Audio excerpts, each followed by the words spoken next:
እውነት ለመናገር ብዙዎቻችሁ አሁን ላይ ያላችሁን ህይወት አትወዱትም። ለዚህ ደግሞ ምክንያቱ የምትፈልጓቸው ነገሮች ስለሌሏችሁ ሳይሆን በህይወት ወዴት መሄድ እንዳለባችሁ ግልጽ የሆነ አቅጣጫ ስለማይኖራችሁ ነው።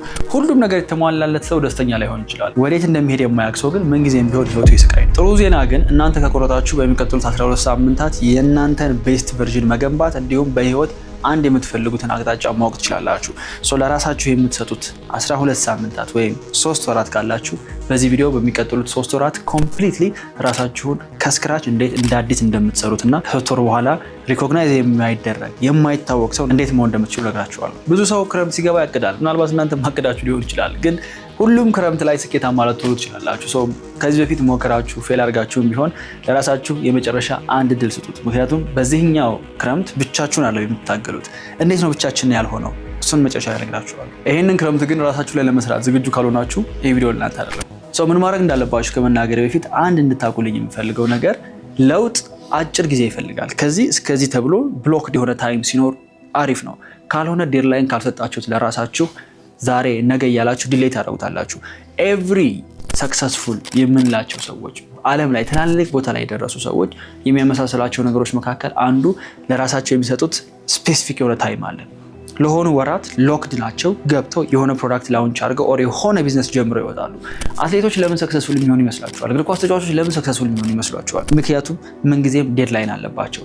ለራሳችሁ ዴድላይን ካልሰጣችሁት ማሳካት የምትፈልጉትን ነገር ማሳካት በምትፈልጉበት ሰዓት አይመጣላችሁም። ስለዚህ አሁን የሚመጣው የፊታችን 3 ወር ወይም 90 ቀን በጣም ጥሩ ዴድላይን ነው ለእናንተ። እነዚህን 3 ወራት ጊዜ እያንዳንዷን ብሬክዳውን አድርጋችሁ ከተጠቀማችሁበት ኤፊሽንትሊ ከ3 ወር በኋላ ማን ነበር ያ ሰው የሚባልለት የማይታወቅ ሰው ናችሁ መውጣት ትችላላችሁ። ምን ማድረግ እንዳለባችሁ ልንገራችሁ። በእነዚህ 3 ወራት ወይም 90 ቀናት ፎከስ እንድታደርጉ የምፈልገው 3 የህይወት ኤሪያዎች ላይ ነው። የመጀመሪያው የሚሆነው አስተሳሰባችሁ ወይም ደግሞ የራሳችሁን ፊሎዞፊ ፍልስፍና። ሁለተኛ ራሳችሁን ኤክስፕረስ የምታደርጉበት መንገድ፣ ራሳችሁን የምትገልጹበት መንገድ። ሶስተኛ የሚሆነው ገንዘብ የምትሰሩበት። እነዚህ 3 ኤሪያዎች ላይ ፎከስ ማድረግ ከቻላችሁ ኮምፕሊትሊ ሌላ ሰው የምትወሩት ኦነስትሊ። ከመጀመሪያውን ጀምር። የመጀመሪያው አስተሳሰብ ነው ብያችኋለሁ። አስተሳሰብ በሌላ ፋንሲ በሆነ ነገር ስንገልጸው የራሳችሁ ፊሎዞፊ ማለት ነው። የህይወት ፍልስፍና። ሁሉም ሰው የራሱ የህይወት ፍልስፍና ነው። የሌለው ሰው የለም። ባይ ዘ ወይ ምናልባት ፍልስፍና ሲባል በጣም ሩቅ ኮንሴፕት አድርጋችሁ ሊሆን ይችላል፣ ግን ፊሎዞፊ ማለት ለነገሮች ያላችሁ አመለካከት ነው። አበቃ። ለምሳሌ የሆነ ሰው ራሱን የሚገልጽበት ዲፋይን የሚያደርግበት መንገድ የህይወት ፊሎዞፊ ነው። እዚህ ዓለም ላይ አዲስ ነገር አይፈጠርም። ሁሉም ፈተና፣ ሁሉም ጥሩ ነገር ኦልሬዲ ኤግዚስት ያደርጋል። እናንተ በምታልፉበት ችግር ሌሎች ያለፉ ሰዎች አሉ። እነዛኞቹ ሰዎች ስኬታማ ከሆኑ እናንተ ስኬታማ ካልሆናችሁ ልዩነቱ ያለው የህይወት ፍልስፍናችሁ ላይ ነው እንጂ ችግሩ የተፈጠረው ችግር ላይ አይደለም። ሁላችንም በፕሮብለም ውስጥ እናልፋለን። እዚህ ዓለም ላይ ለእኛ ተብሎ የሚቀየር ነገር የለም። እኛንን በዚህ ውስጥ የምናልፈው። ስለዚህ የራሳችን ፊሎዞፊ ላይ ካልሰራን በስተቀር የሚወረወሩብን ነገሮች በሙሉ የሚሰባብሩ ነው የሚሆኑት። ምን ማለት ነው ፊሎዞፊ ሲባል? ኢንተርናል እና ወይም ደግሞ ውስጣዊና ውጫዊ አመለካከት ማለት ነው። ውስጣዊ አመለካከት ስለ ራሳችን ያለን አመለካከት ነው። እኔ ማን ነኝ? ምንድነው የምፈልገው? ምንድነው የሚያስደስተኝ? ምን ላይ ጎበዝ ነኝ? ከዛ ምን ላይ ደግሞ ሰነፍ ነኝ? ከህይወቴ እንዲቀየሩ የምፈልጋቸው ነገሮች ምንድን ናቸው? ከነዚህ ውስጥ በጣም ትልቅ ፕራዮሪቲ የሚሰጠው የትኛው ነው? በደንብ አድርጋችሁ አዳምጡኝ። ከነዚህ ውስጥ ትልቁ ፕራዮሪቲ የሚሰጠው የትኛው ነው? ይሄን ነገር ባስተካከል ሌሎችን ነገሮች በሙሉ ያስተካክልልኛል የምለው ነገር ምንድን ነው? ይሄ ዶሚኖ ኢፌክት ይባላል። ዶሚኖ አይታችሁ ከሆነ የተደረደሩ ካርድ ነገሮች ናቸው። የመጀመሪያውን ካርድ ስትሏት አንዱን እየጣለ ፓተርን ሁላ ይሰራል አይደል? ያቺ አንዷ ጥላችኋት ሌሎችን በሙሉ ኖክዳውን ልታረጋቸው የምትችላቸው ነገር ምንድናል? ሜቢ ለሆነ ሰው እኔ ሃርድ ኮንቨርሴሽን ማድረግ አልችልም፣ ሰዎችን ኮንፍሮንት ማድረግ አልችልም፣ ያልተመቸኝ ነገር አልተመቸኝም ብዬ ፊት ለፊት መናገር አልችልም ሊሆን ይችላል። ይህንን ፊክስ ካደረገ ያ ሰው ፕሮባብሊ ሌሎቹ ነገሮች በሙሉ ሊያስተካክልለት ይችላል። መቀየር የምፈልገው አስተሳሰቤ ምንድን ነው? ይሄ ኢንተርናል ቢሊፍ ነው። በጣም ኦነስት ነው። ራሳችሁን አትሰክሱት። ኦነስትሊ በግልጽ መናገር። ኮንፊደንስ የለኝም ከሆነ ኮንፊደንስ የለኝም። ሴቶችን ማናገር እፈራለሁ። ጓደኞቼ መካከል እኔ ነኝ ደካማው ወይም ደግሞ እቀናለሁ በጓደኞቼ ከሆነ በግልጽ መናገር ነው እሱ ነገር። ከዛ እንዴት አድርጌ ላሻሽለው ነው ቀጣዩ ስቴፕ የሚሆነው ማለት ነው። ይሄ ኢንተርናል ነው። ኤክስተርናል ደግሞ ውጫዊ ነገር ላይ ያላችሁ አመለካከት። ለምሳሌ ስለ ስራ፣ ስለ ቢዝነስ፣ ስለ ቤተሰብ፣ ስለ ጓደኞች ነው። ሌላው ዓለም ላይ ያላችሁ አስተሳሰብ። ለምሳሌ ስለ ቤተሰቦቻችሁ ስታስቡ ምንድነው የሚሰማችሁ? ቤተሰብ ለእናንተ ምንድን ነው? የቤተሰቦቻችሁ ሮል ለእናንተ ምንድን ነው? ገንዘብ የሚሰጧችሁ ሰዎች ናቸው? የሚያበሏችሁ የሚያጠጧችሁ ናቸው? ወይንስ በቃ የሆነ ያህል የህይወት ስቴጅ ላይ ያደርሰዋችኋል? ከዚህ በኋላ የሚሆነው ራሳችሁን ታወጣላችሁ ነው። ስቲል በሆነ እድሜው ቤተሰብ ላይ ፉሊ ዲፔንዳንት በቃ የተኛ ሰው አለ። ያደገበት የሸናበት አልጋ ላይ ምናምን የሚተኛ ሰው አለ። ስቲል አም ናት ጄጂንግ ኦነስትሊ፣ ግን ፊሎሶፊው ምንድነው ነው እወቀው። በቃ ይሄንን እያደረኩ ያለሁት መውጣት ስለማልፈልግ ነው፣ ኮምፎርቱን ስለምፈልገው ነው። አክሴፕት አድርገው። የትኞቹ ጓደኞቻችሁ ናቸው ጄኒውሊ ትሩሊ ከልባቸው ለእናንተ የሚያስቡት? የትኞቹ ናቸው ላይክ የምር እናንተ ሲሳካላችሁ ወደና ነገር ስታገኙ የምር ደስ የሚላቸው የትኞቹ ናቸው? አዲስ ነገር ለሞከር ስታስቡ እንዲህ አይነት ነገር ልሰራ ነው ብላችሁ ኤክሳይትድ ናችሁ ትነግሯቸው ለእናንተ የምር ደስተኞች የሚሆኑት የትኞቹ ናቸው? ወይስ የሚፎግሩት ናቸው ይበልጡት? ስለነሱ ሰዎች ምንድነው የምታስቡ? ጓደኞቻችሁ መሀል እናንተ አክት የምታደርጉበት መንገድ ፊሎሶፊያችሁ ነው። በቃ ይሄ እናንተ ፊሎሶፊ ነው። ስለዚህ ኢንተርናሊ ወደ ውስጥ ነው። ኤክስተርናሊ ሲሆን ምናልባት ጓደኞቻችሁ፣ ቤተሰብ፣ ሪሌሽንሺፕ ኤኒቲንግ ስራ ቦታ ሊሆን ይችላል። ከዚህ ውስጥ ጥሩ የሆነው ነገር ይሄ ነው፣ መጥፎ የሆነው ይሄ ነው። ኢምፕሩቭ ማድረግ ማሻሻል የሚፈልገው ይሄ ነው። ይሄ የእናንተ ፐርሰናል ፊሎሶፊ ነው። ሌላው ስፒሪቹዋል ህይወቴ ምን ላይ ነው ያለው? ስፒሪቹዋል ፊሎሶፊ ምንድን ነው? ስፒሪቹዋል ላይፌ እንዴት ነው አክቹዋል ይሄ በየቀኑ የምኖረው ህይወት ውስጥ እንዴት ነው ኢንቮልቭ ማድረገው? ወይስ ዝም ብዬ ከጎን ያስቀመጥኩት ነገር ነው? ላይክ በግልጽ ልታውቁት ይገባል። ከዛ ጥሩ ነው ጥሩ አይደለም፣ ጥሩ ካልሆነ እንዴት ኢምፕሩቭ ላደርገው እችላለሁ? ይሄ የመጀመሪያው አስተሳሰባችሁ ወይም ደግሞ ፊሎሶፊያችሁ ነው። አሁን ይሄ ፊሎሶፊ ሲቀየር፣ የፊሎሶፊ ለውጥ ማምጣት ስትጀምሩ አውትፑታችሁ ይቀየራል። የምትሰሩት ነገር፣ የምታወሩት ነገር፣ ኮሚኒኬት የምታደርጉበት ወይ ከድሮ እየተቀየረ ይመጣል። ለምን? ፊሎሶፊያችሁ ስለተቀየረ። አሁን አውትፑታችሁ እንዲቀየር ግን ኢንፑታችሁ የምታስገቡት ነገር መቀየር መቻል አለበት። ስለዚህ ችግር እንዳለ ካወቃችሁ በኋላ ማሻሻል ለምትፈልጉት ነገር ብቸኛው መፍትሄያችሁ ኮንሱም ማድረግ ነው ወይም ኢንፑት ማስገባት ነው። ምን ማለት ነው? መጽሐፎች ማንበብ፣ ስፔሲፊክ የሆኑ ጉዳዮች ላይ ስፔሲፊክ የሆኑ ፖድካስቶችን ማዳመጥ። ምናልባት ኮንፊደንስ ከሆነ ችግራችሁ ስለ ኮንፊደንስ የሚያወሩ ፖድካስቶችን ማዳመጥ። ስፒሪቹዋል ላይፍ ከሆነ ስትረግል እያደረጋችሁ ያላችሁት ስፔሲፊክሊ ስፒሪቹዋል ላይ ፎከስ የሚያደርጉ ፕሮግራሞችን ኮንሱም ማድረግ። ኮንሰምፕሽናችሁ ኢንቴንሽናል መሆን አለበት። ያ ማለት በቃ የሆነ ነገር ፈልጋችሁት እናንተ መርጣችሁት ነው ኮንሱም ልታደርጉት የሚገባው እንጂ አልጎሪዝሙ መርጦላችሁ ሊሆን አይገባም። ስለዚህ ኢንፑታችሁን ስታስተካክሉት ባይ ዲፎልት አውትፑታችሁ የተስተካከለ ይመጣል ማለት ነው። አይ ነው እንዲህ ስል በጣም ሶፊስቲኬትድ ሀሳብ ሊመስል ይችላል፣ ግን እኔ የዛች ኮቪድ የ3 ወር ወቅት ላይ መጽሐፎች ሊስት አደረግኩ፣ ፖድካስቶች ሊስት አደረግኩ፣ ዩቲዩብ ላይ ሰብስክራይብ ማድረጋቸውን ሰዎች ሊስት አድርጌ እነሱን ብቻ ነበር እከታተል የነበረው። ኦልሞስት ሌላውን ሰው በሙሉ አላውቀው። በቃ ፎከሴ እነዛ መጽሐፎች ላይ፣ እነዛ ፖድካስቶች ላይ፣ እነዛ ዩቲዩብ ቪዲዮዎች ላይ ነበር። አሁን ኦነስትሊ አላስታውስም፣ ግን በጊዜው በጣም ኮንሱም ሳደርጋቸው የነበሩትን ልንገራችሁ። ለምሳሌ ጌሪ ቪ፣ ጆርዳን ፒተርሰን፣ እነዚህን በጣም ሃይሊ፣ ከዛ ሆርሞዚ ሃይሊ የዛኔ ኮንሱም አደረጋቸው ነበር። የተለያየ ቦታ ላይ የሚገኝ ኮንቴንታቸውን ማለት ነው። መጽሐፍ ላይ ብትወስዱ የዛኔ ቤዚክ የነበሩ ሰልፍ ዴቨሎፕመንት እነ ማርክ ሜንሰን፣ እነ ቲም ፌሪስ፣ እነ ጂም ሮን የነሱ መጽሐፎች ኮንቲኒየስ ያነባቸው ነበር። በቃ ፎከሴ ኢንፑቴን ማስተካከል ነው። ኢንፑቴ ሲስተካከል አውትፑቴ መስተካከል ይችላል። ይሄ ጋራንቲ ነው። የመጀመሪያው አስተሳሰባችሁን በዚህ መንገድ ታሻሽሉታላችሁ። ናው አስተሳሰብ ሲቀየር ወደ ሁለተኛው ስቴጅ እንመጣለን። እሱም አፒራንሳችሁ፣ የራሳችሁን ኤክስፕረስ የምታደርጉበት ራሳችሁን የምትገልጹበት መንገድ ነው። ቢካዝ አት ዘ ኤንድ ኦፍ ዘ ዴይ እዚህ ምድር ላይ the most important የሆነ ነገር ስኬታማ መሆን የምትፈልጉ ህይወታችሁን ማስተካከል የምትፈልጉ ከሆነ ራሳችሁን የምታቀርቡበትን መንገድ ማስተካከል ነው። በቃ how you present yourself to the world ምን ያህል ስኬት ከዚህ ምድር ላይ ልትወስድ እንደምትችል ይገልጸዋል። ይሄ የትም ቦታ ብትሄዱ እውነት ነው። የትኛውም ዶሜን ላይ ብትገቡ እውነት 100% እውነት የሆነ ነገር ቢኖር ይሄ ነው። ማንም ሰው እንደ መጽሐፍ እንዲገልጡ አይቷችሁ ለእናንተ ይሄ ሰውዬማ እንዲህ ነው አይላችሁ። ራሳችሁን በሰጣችሁበት መንገድ ነው ሰዎች መልሶ የሚሰጧችሁ። ሰው እንዴት ነው የአፒራንስ ለውጥ ወይም ራሳችንን ኤክስፕረስ የምናደርግበት ለውጥ ማምጣት የምንችለው? ለመጀመር ቀላል የሚሆነው ከፊዚካል ነው። ፊዚካል አፒራንስ ሰውነቴ እንዴት ነው? ቢ ኦነስት ዊዝ ዩርሰልፍ ማለት ኦኬ ኮምፎርታብል ነኝ ወይ? በዚህ ሁሉም ሰው ፊት ይሁን፣ ሁሉም ሰው መስል ይኖረው፣ ሁሉም ሰው ቦዲ ቢልደር ይሁን ልንል አንችልም። ግን ኮምፎርታብል ናችሁ ወይ? ዱ ዩ ሪሊ ቲንክ አሁን ላይ ያለ ፊዚካል አፒራንስ ጥሩ ሰርቭ እያደረገህ ነው ወይ? እያገለገለህ ነው ወይ? የተሻለ ነገር እንድታገኝ የረዳህ ነው ወይ? ካልሆነ ብሮ ላይክ ዲስ ኢዝ ዘ ራይት ታይም። አስታውሳለሁ እኔ ሰመር ላይ የኮቪድ በኋላ የነበረው ሰመር እዛው ቤት ውስጥ ነው፣ መውጣት አይቻልም። እንትን ላይ ግቢ ውስጥ የሆነች ቦታ ፈለግኩኝ። ከውጭ መገዛት የነበረባቸውን እቃዎች ገዛው። በጣም ትናንሽ ያስላችሁ ዳምፔል ነው።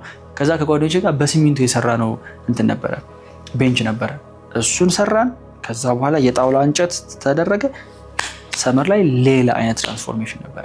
ስፖርትን በሃይ ቮሊዩም ኢንትሮዲውስ የሆንኩት የዛኔ ነበረ። በቃ ያመቻል ወቅቱ። ብሎክ ዳርጋችሁ በ90 ቀን ጊዜ ውስጥ ሰውነት ላይ የሆነ የሚታይ ለውጥ ማምጣት ትችላላችሁ። ለዚህ ደግሞ ክሬዚ የሆነ ኤክሰርሳይዝ ፕላን ምናምን አያስፈልግም። ኦነስትሊ በየቀኑ እየተነሳችሁ 300 ፑሽ አፕ፣ ይሄ ለወንዶች ነው። 300 ፑሽ አፕ ጠዋት፣ ሰዓት ላይ እና ማታ 100 ፑሽ አፕ ብትሰሩ ከ3 ወር በኋላ አፐር ቦዲያችሁ ይሄ ኮምፕሊትሊ ነው የሚቀየረው። ትከሻችሁ ይሰፋል፣ ደረታችሁ ይወጣል ወደ ውጭ፣ የሆዳችሁ መስል በጣም ስትሮንግ እየሆነ እዚህ ጋር አካባቢ ያለው ፋት እየቀነሰ ይመጣል። ለምን? ኮምፓውንድ አክቲቪቲ ስለሆነ ማለት ዱ ዲስ ለ3 ወር በየቀኑ 100 300 ፑሽ አፕ ከሰራችሁ ኮምፕሊት ነው ሰውነታችሁ የሚቀየረው። ሌላ ሁለተኛው ሉካችሁ። ሉክ ማለት የምትቀሩበት መንገድ። እዚህ ላይ ስቶሪ አለኝ። እኔ ራሴን መቀየር አለብኝ ብዬ ዲሳይድ ሳደርግ ከቀየርኳቸው ነገሮች መካከል አለባበሴን፣ የፀጉር ቁርጤን ነበር። ከዛ ነው የጀመርኩት። ጂንስ መልበስ አቆምኩ። በቃኝ። ከዛ ሁዲ መልበስ አቆምኩኝ። ቲሸርት ለብሶ መውጣት አቆምኩኝ። የፀጉር ቁርጥ በፊት በቃ አንዴ በዚህ ያደርገዋለሁ፣ ፀጉር ያመች ነበረ። አሁን ብለሽት በፊት አንዴ እንዲህ ያደርገዋለሁ፣ ማልሰራው አልነበረም። ከዚህ በኋላ የፀጉር ስታይል አያስፈልገኝም፣ አንድ ፊክስ የፀጉር አቆራረጥ ነው የሚኖረኝ። ከዛ በኋላ ስመጣ አለባበሴ ተቀይሯል፣ ፀጉር ቁርጥ ተቀይሯል ምናምንና ሰው አይቶ this guy changed፣ ይሄ ሰውዬ ተቀይሯል፣ የሆነ ለውጥ አምጥቷል እንድሉ አድርጓቸዋል። ይሄ ሰመር እንደሌላው ሰው ዝም ብላችሁ ፀጉራችሁን የምታሳድጉበት ሳይሆን ከዚህ በኋላ እኔ ልጅ አይደለሁም። ከዚህ እያወራሁ ያለሁት ከ18 ከ19 ዓመት በላይ ልጆች ጋር ስለሆነ እኔ ልጅ አይደለሁም። ከዚህ በኋላ ፀጉሬን በስነ ስርዓት ነው የምስተካከለው። በ2 ሳምንት አንዴ ወይም በ3 ሳምንት አንዴ ፀጉሬን እስተካከላለሁ። ፊክስድ የሆነ ፀጉር ቁርጥ ነው የሚኖረኝ። አለባበሴን ፊክስ አደርጋለሁ። ቢቻል ጂንስ፣ ሁዲ ምናምን ባትለብሱ የኔ ሪኮመንዴሽን ነው፣ ግዴታ አይደለም። ፕሮፌሽናል መሆን የምትፈልጉ ከሆነ ቼንጅ ሰምቲንግ፣ የሆነ ነገር ቀይሩ። ሰው አይተዋችሁ ይሄ ልጅ ተቀይሯል እንዲላችሁ የሚያደርግ ነገር። ሶስተኛው ራሳችሁን ኤክስፕረስ ለማድረግ የምታሻሽሉት ነገር ሀሳባችሁን የምትገልጹበትን መንገድ ማስተካከል ነው። ያ ማለት ከሰው ጋር እስከኖራችሁ ድረስ ኮሚኒኬት ታደርጋላችሁ፣ በቃል፣ በጽሁፍ፣ በቪዲዮ፣ በእነዚህ ነገሮች ኮሚኒኬት ልታደርጉ ይችላላችሁ። ስለዚህ እኔ በምንድነው ሀሳቤን የምገልጸው? ሀሳቤን የሚገልጽበት ሚዲየም ምንድን ነው? አንዳንድ ሰው ጎበዝ ተናጋሪ ነው፣ አንዳንድ ሰው ጎበዝ ጸሐፊ ነው፣ አንዳንድ ሰው ደግሞ ጎበዝ ነው ቪዲዮ ላይ። ለእናንተ ሀሳባችሁን የምትገልጹበት የሆነ ከነዚህ ከሶስቱ አንዱ ሊኖራችሁ ይገባል። ኦነስትሊ እኔ ምናልባት ቅድም የነገርኳችሁ ዶሚኖ አለ አይደለም? ኢንላይፍ ስኬታማ መሆን የምትፈልጉ ከሆነ ራሳችሁን የምትሸጡበትን መንገድ ማስተር ማድረግ ነው። በቃ ራሱን ፕሮፐርሊ መሸጥ የሚችል ሰው ልክ እነዛ እንደ ዶሚኖ ኤግዛምፕል ሌሎቹ ነገሮች በሙሉ ኪል ማድረግ ይችላል። ለዛ ደግሞ ሀሳብን ፕሮፐርሊ መግለጽ ያስፈልጋል። ሀሳብን ፕሮፐርሊ ሲገልጹ ሁሉም ሰው ጎበዝ ተናጋሪ ላይሆን ይችላል፣ ሁሉም ሰው ጎበዝ ጸሐፊ ላይሆን ይችላል፣ ሁሉም ሰው ቪዲዮ ላይ በስነስርዓት ፐርፎርም ላያደርግ ይችላል። ግን ቹዝ ዩር ኦውን፣ የራሳችሁ ምረጡ። ከዛ ግን አንዱን ማስተር አድርጉት። በአካል ሰው ሲያገኛችሁ ፕሮፐርሊ ማውራት ባትችሉ፣ መጻፍ ባትችሉ፣ ቪዲዮ ግን መስራት ልትለማምዱ ትችላላችሁ። ከዛ በኋላ በኦንላይን ይህንን ኮንቴንት እንደ ጉድ ፓምፕ ማድረግ ነው። ከዛ በኋላ እናገባችሁ እያየነው ነው አይደለ? ቲክቶክ ላይ በቀን 3 4 5 ፖስት የሚያደርጉ ሰዎች እንዴት ላይፋቸው ኮምፕሊት የተቀየረ እንደሆነ ኤግዛክትሊ። ለዚህ እኔ ራሴ መሰከር ነው ማለት ትልቁ የሰራሁት ነገር ቢኖር ኮሚኒኬሽን ላይ ነው። ከዚህ ነግሬያችኋለሁ። ማውራት አልችልም ነበር በፊት፣ ስታት አደረግ ነበር ላይ በጣም ያስቸግረኝ ነበርና ጓደኞቼ በጣም ነበር ሙድ የሚይዙብኝ። ተራራ በል ይሉኛል። ተተተተ እያልኩ አልጨርሰውም። በቃ ወይ ዋጠው ወይ ተፋው ይቀለድብኝ ነበር። በርበሬ ምናምን እነዚህ ቃላቶች ለኔ በጣም ከባድ ነበሩ። ኢማጂን ይሄንን ይዞ መድረክ ላይ መውጣት፣ ኢማጂን ይሄንን ይዞ ቪዲዮ ላይ መውጣት። እኔ ረዳኝ የሰንበት ትምህርት ቤት ባክግራውንድ፣ ሊትሬቸር ላይ የነበረ ባክግራውንድ፣ ከሰዎች ጋር ኮሚኒኬት ማድረግ በስነ ስርዓት ማውራትን አስለመደኝ እንጂ አይሆንም ነበረ በፍጹም። እንደዚህ አሁን ስትሬት ለ10 ለ20 ደቂቃ ምናምን የሚያወራ ሰው በፍጹም ሊመጣ አይችልም ነበር። ግን ያቺ ስኪል ሀሳብን ፕሮፐርሊ የመግለጽ ስኪል ሉክ ኦነስትሊ እኔ በህይወት ረጅም መንገድ እንድጓዝ የረዳኝ ነው። እና እንዴት ነው ሀሳባችሁን የምትገልጹት? ሀሳባችሁን የምትገልጹበትን መንገድ ምናልባት የቃላት ንግግር ሊሆን ይችላል፣ በጽሁፍ ሊሆን ይችላል፣ በቪዲዮ ሊሆን ይችላል። ይሄንን ማስተር አድርጉ። ቢቻል ደግሞ ቪዲዮ ላይ በርቱ። የቪዲዮ ስኪል ካላችሁ በዚህ ጊዜ አቴንሽን ነው የምታገኙት። አቴንሽን አላችሁ ማለት ሊትራሊ ገንዘብ ነው የምትቆጥሩት። ስለ ገንዘብ ካነሳን ወደ 3ኛው ስቴጅ እንሄዳለን። አሁን የራሳችሁን ፊሎሶፊ አስተሳሰባችሁን ከቀየራችሁት፣ ከዛ አፒራንሳችሁ ራሳችሁን ኤክስፕረስ የምታደርጉበት መንገድ ካስተካከላችሁ፣ 3ኛው የሚሆነው ገንዘብ የምትሰሩበትን ወይ ማስተካከል፣ እሱ ላይ ለውጥ ማምጣት ነው።